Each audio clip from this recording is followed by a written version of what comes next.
बादल गरजने लगे, बिजली कड़कने लगी। जोर से बिजली आकर बस के पास में चमकती थी। बस का ड्राइवर डर गया। उसने बस रोक दी और कहा कि इस बस के अंदर कौन पापी बैठा है जो ये बादल की बिजली बार बार बस के ऊपर आती है। सब लोग उतरो क्रमशः, कोई सोना भी मत, क्योंकि बिजली कड़कने वाली। यहां भी सोना मत, नहीं उसी के ऊपर बिजली गिरेगी। देखो ये कड़क गई बिजली। जाग कर बैठो, ये सत्संग स्थल सोने के लिए नहीं, नींद लेने के लिए नहीं है। रात में सो लिया करो, रात में खुदर बुदर मत किया करो, फालतू जागा मत करो, बहुत प्लानिंग मत किया करो। बड़ी योजनाएं बनाते हो तुम, मैं जानता हूं सब।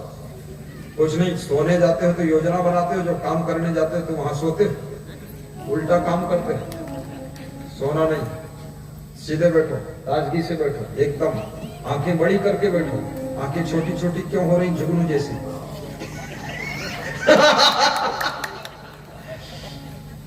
जागृत रहना चाहिए।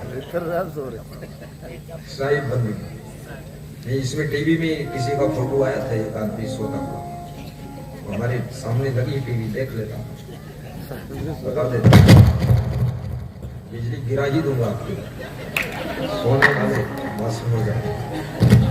शायद बंदी तो क्या है, उस ड्राइवर ने सभी यात्रियों को एक एक करके उतारा और कहा सामने जो पेड़ है उसको छू कर आइए। पेड़ को छूओगे, बिजली कड़क रही है, अगर तुम पापी हो तो तुम्हारे ऊपर गिरेगी, तुम मर जाओगे, बाकी तो बचेगी। एक एक करके छूने के लिए गए, नहीं गिरी किसी के ऊपर। 59 लोग चले गए। एक बूढ़ा आदमी बैठा हुआ, ज्यादा बुजुर्ग था, मुश्किल से बस में चढ़ पाया। उससे कहा ड्राइवर ने, तुम भी उतरो बाबा, जाओ पेड़ को छू। उसने कहा 2 लोग मिलकर तो हमें चढ़ा पाए हैं, और पानी बरस रहा है, घुटना काम नहीं करते, मैं उतरूंगा नहीं, बैठे रहने तो मेरा कोई पाप नहीं। अरे उतरो तुम, उतार दिया, घसीट के उतारा। और जब घसीट के उतारा,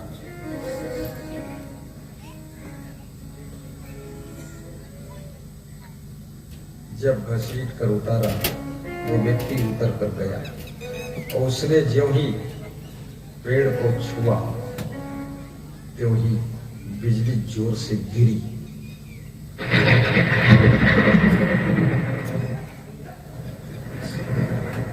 बिजली गिर गई, और बिजली कहाँ गिरी? पेड़ के ऊपर नहीं गिरी, बस के ऊपर गिरी। बस में जो 62 लोग बैठे थे ना, वो सब मर गए, जलकर भस्म हो। तब लोग जब जल रहे थे बिजली की आग में, तब लोगों को याद आया, अगर इस बुजुर्ग को न उतारते तो शायद इसके पुण्य से हम लोग सब बच जाते।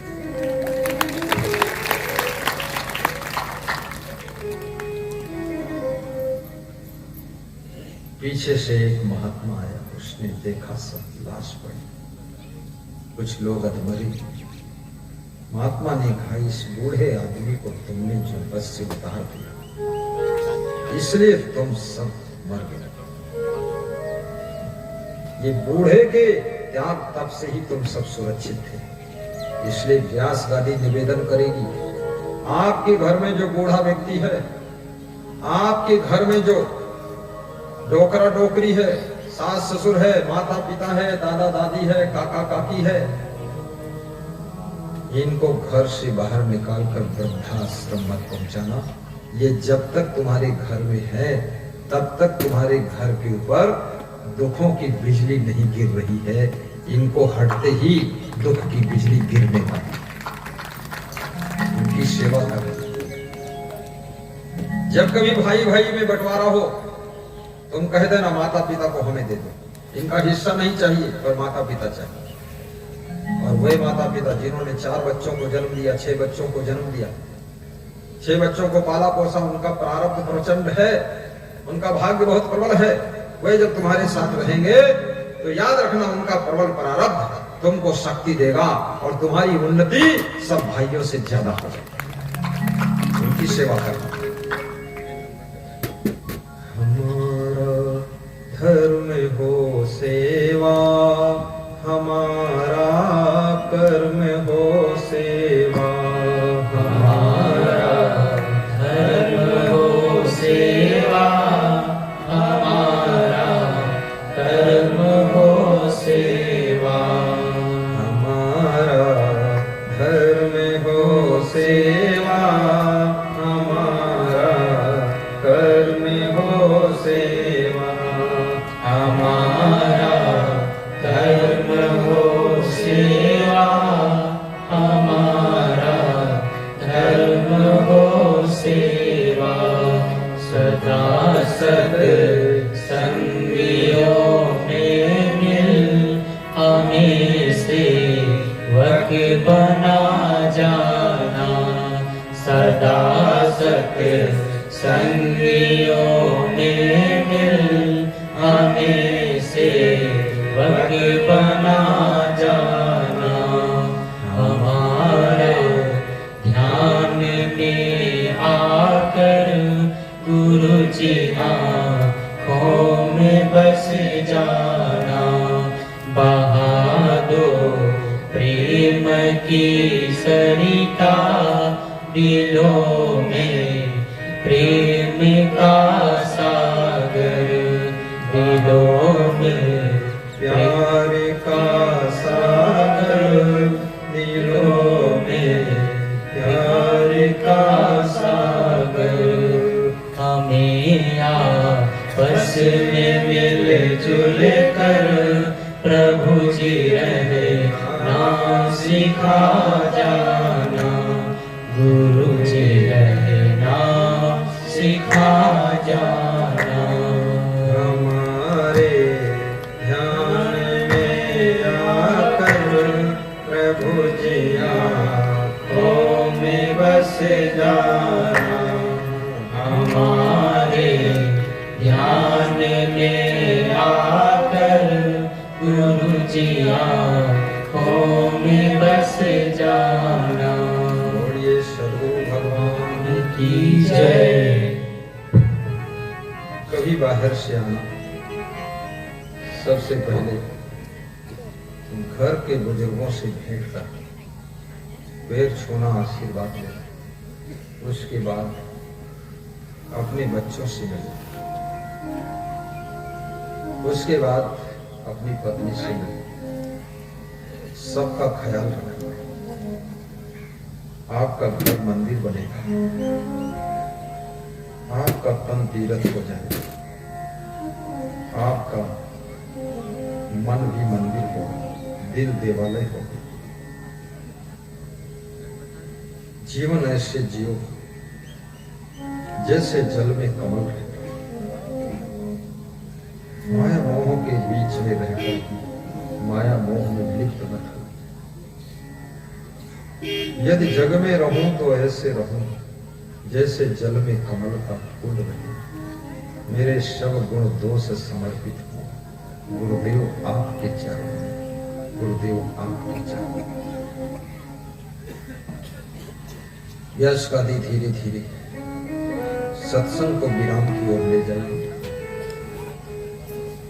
क्योंकि मैं अनुभव कर रहा हूं और श्रोताओं को भूख भी लग रही है, और भंडार घर से भी सूचना आ चुकी है कि आज का भंडारा आधा घंटे लेट है, इसलिए आधा घंटे और बैठे। अशोक भाई पाटिया के परिवार की ओर से आज का भंडारा, ताली बजा दीजिए। इतनी पूड़ियां छन रही, टीवी में पूरी दिखाई दे रही। हितेश भाई, गणपत भाई, दामोद, ग्राम खरोड़ा, खरोड़ा है, करोड़ की ओर से 5 दिसंबर को भंडारे का महाप्रसाद निर्माण किया गया है। ताली बजा बोल महेंद्र भाई, कोकिला बहन, सालपुरा, छोटा उदयपुर, गुजरात। आप अमेरिका से आए हैं। संतों के लिए, हमारी मंडली के लिए 100 रुपये दक्षिणा दिया है। 2500 की राशि खाली बजा। मनोज भाई पटेल, मीना पटेल, आप भी अमेरिका से आए हैं। संत मंडली के लिए 2500 की राशि दक्षिणा दिया, ताली बजा।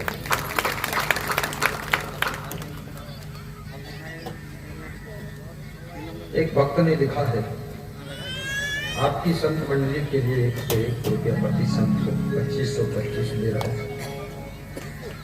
और बड़े पुत्र की ओर से 501 रुपये दक्षिणा आपको। उसको आशीर्वाद दीजिए, पीएचडी में सफल हो जाए। ये मस्त ऐसा ही आशीर्वाद। छोटा पुत्र प्रिंस यादव, आशीर्वाद चाहिए उसको, ज्ञान बुद्धि विवेक हो जाए, ऐसा ही होगा। उसकी ओर से 501। संत श्री भीतर साहिब के लिए 501 दक्षिणा। नित्य दान गुरुदेव गोलक डब्बा भी लाया हूं। नाम है डॉक्टर विजय यादव, सचिन, सूरत से। खड़े हो जाइए।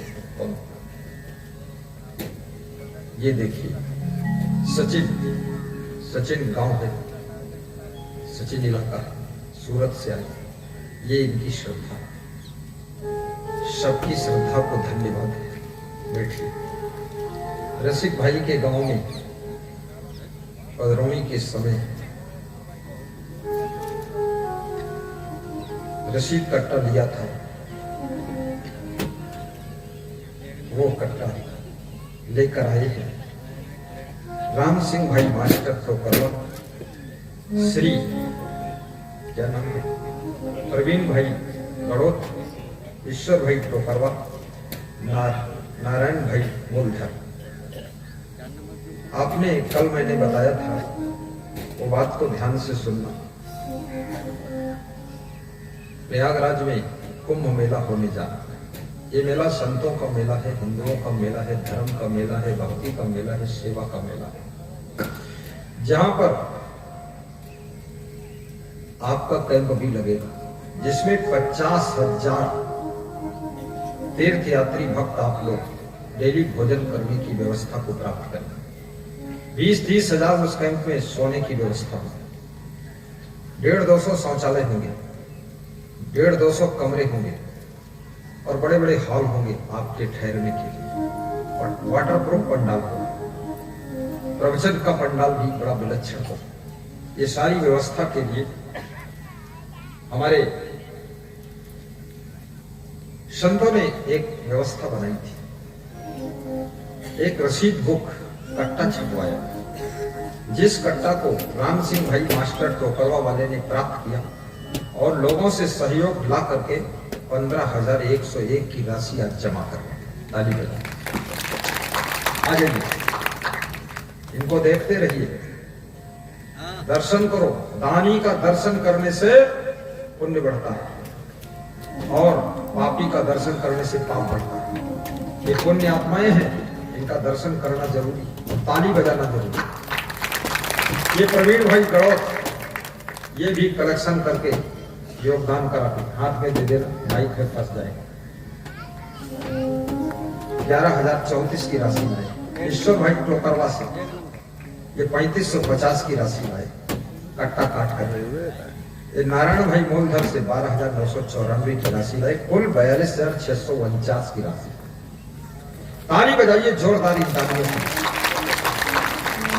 ऐसी रसीद बुक ये ले गए थे। इधर बढ़ जाओ, आप इधर आ जाओ भैया, इधर। और देखिए, ऐसी ये फ्री मिलती है। इसके साथ एक पेन, इसके साथ कुछ पर्चे कुंभ मेले के। कुंभ मेले के पर्चे बांट दीजिए तेजपाल दास, बंटवाइए पर्चा। और ये रसीद, मेरा बहुत बड़ा प्लान है, बहुत बड़ी योजना है कि कुंभ मेला प्रयागराज में जो अपना कैंप लगना चाहिए, ऐसा लगना चाहिए। आपका कैंप कैसा लगना चाहिए? ऐसा लगना चाहिए, जैसा लगना चाहिए वैसा लगना चाहिए, लेकिन हम बताते कैसा लगना चाहिए। वो कैंप ऐसा लगना चाहिए।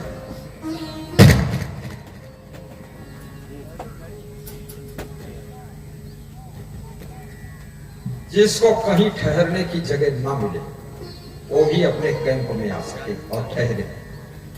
दूसरी जगह भंडारा बंद हो गया हो तो भी रात 12 बजे 1 बजे भी भंडारा वहां खा सके, ऐसा कैंप होना चाहिए। जहां मत पंथ का भेद न हो, जहां कोई संप्रदाय का भेद नहीं, सबके लिए खुला छूट हो। आओ जी, खाओ जी, रहो जी, प्रवचन सुनो जी, गंगा में नहाओ जी, चाहे टोटी में नहाओ जी, लेकिन फिर से भोजन करो जी, रात में सो जी, और रजाई ओढ़ो लेकिन साथ में ना ले जाओ जी, और फिर आओ जी। ऐसा हजारों रजाइयां उनके लिए सबके ली जाए। उसके लिए आप